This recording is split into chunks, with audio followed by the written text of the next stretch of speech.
জেমসের বিখ্যাত একটি গান আছে, কিছুটা আশা তুমি রেখো যতন করে, কিছুটা স্বপন তুমি রেখো মুঠো ভরে, যার ভরসায় আবার নতুন করে জীবন শুরু করা যায়। ঠিক এভাবেই যতন করে আশা আর মুঠো ভরে স্বপন রেখেছেন বাংলাদেশ ক্রিকেট দলের অভিজ্ঞ অলরাউন্ডার মাহমুদুল্লাহ রিয়াদ। বয়সকে বুড়ো আঙ্গুল দেখিয়ে খেলে যাচ্ছেন অবিরাম, দিয়ে যাচ্ছেন নিজের সক্ষমতার প্রমাণ। গতকালও করলেন ঠিক তাই। ডাচদের বিপক্ষে খেলেছেন 21 বলে 25 রানের ইনিংস, সামাল দিয়েছেন সাময়িক চাপ। যে ইনিংসে ছিল দুটি ছয়ের মারও, আর এতেই সব ধরনের টি-20 ক্রিকেটে 200 ছক্কা হাঁকানোর মাইলফলক স্পর্শ করলেন সাইলেন্ট কিলার।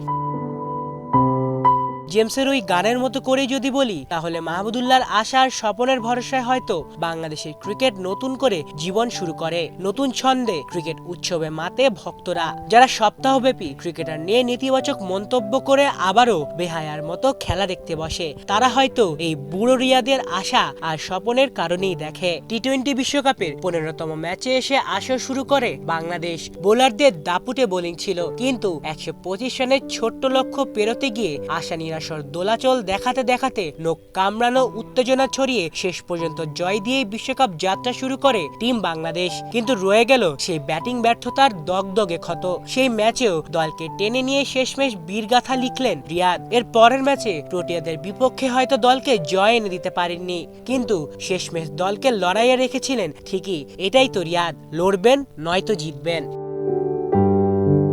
এর আগে বিশ্বকাপের শেষ প্রস্তুতি ম্যাচেও সবাই যখন লাইন দিয়ে ব্যর্থতার তালিকায় নাম ওঠাচ্ছিল, তখনও ব্যতিক্রম ছিলেন এই রিয়াদি। নিধাস ট্রফির সেই ফাইনালের স্মৃতি, গত ওয়ানডে বিশ্বকাপে বুক চিতিয়ে লড়াই করার স্মৃতি, 2017 সালে চ্যাম্পিয়ন্স ট্রফিতে নিউজিল্যান্ডের বিপক্ষে ঐতিহাসিক জয়ের ম্যাচের লড়াই মনে করিয়ে দেয় রিয়াদের প্রয়োজনীয়তা।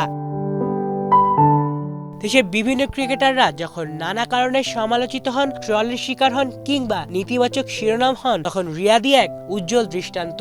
যিনি 2021 টি-20 বিশ্বকাপে ছিলেন ক্যাপ্টেন, অফ ফর্মের কারণে 2022 বিশ্বকাপে দল থেকেই বাদ, আর এবারের বিশ্বকাপে তিনি মহানায়ক এবং ত্রাণকর্তা। দেশের ক্রিকেট প্রেমীদের কাছে এখন এক স্মৃতিময় ও গর্ব করে বলা গল্পের নায়ক মাহমুদুল্লাহ। সবাই হয়তো মনে মনে এটাই বলে একদিন গল্প করে বলবে, আমাদের একজন মাহমুদুল্লাহ আছে।